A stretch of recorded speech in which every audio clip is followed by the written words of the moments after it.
talk about your resume. The best way to help you with your resume is look at that template that I have attached just across from the title here. Now with your resume, the big difference, especially if you're just updating your resume, Big Four is usually your first job out of college. So before it was important to put your education up on top. Now education at the bottom, because what happens is your Big Four experience is now the most important piece on your resume. So first of all, we get it up to the top. Number two is make it 65% of your resume. I get so many people that send me a resume and it's got all this academic stuff and it's got 4 bullet points for the Big Four work. Like, that's wrong. Please don't do that. So you want to talk about what you did in Big Four. You want to go over in detail. Now, if you did an internship, some of you have done 1, 2, 3, and sometimes 4.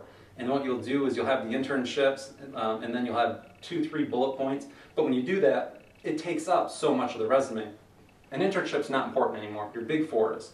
So what you want to do is just do the title, the company, the dates, and you don't need any description underneath the internship because it's just not important. Your Big Four experience is going to be what's important. So education down at the bottom. Put your GPA if it's above a 3.5. If it's not, leave it off. Your internships are obviously just the title and dates, and a big chunk of that's Big Four. And then a lot of the times what you want to do is, the template's great. It's got language in there you can kind of borrow from and make it your own. But you want to look at the job that you're applying for, and you want to talk about that. This week I had somebody that did tax and audit actually, and she was applying for an audit position.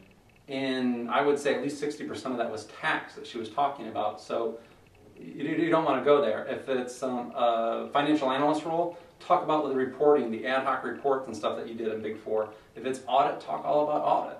And then lastly, people will always have an adjective or something up at the top. That's fluff, nobody really reads that. So let's use the space for something that's more important, and that's usually just the Big Four stuff. So use that template there. Call me, email me for any questions. I'd be glad to help you out.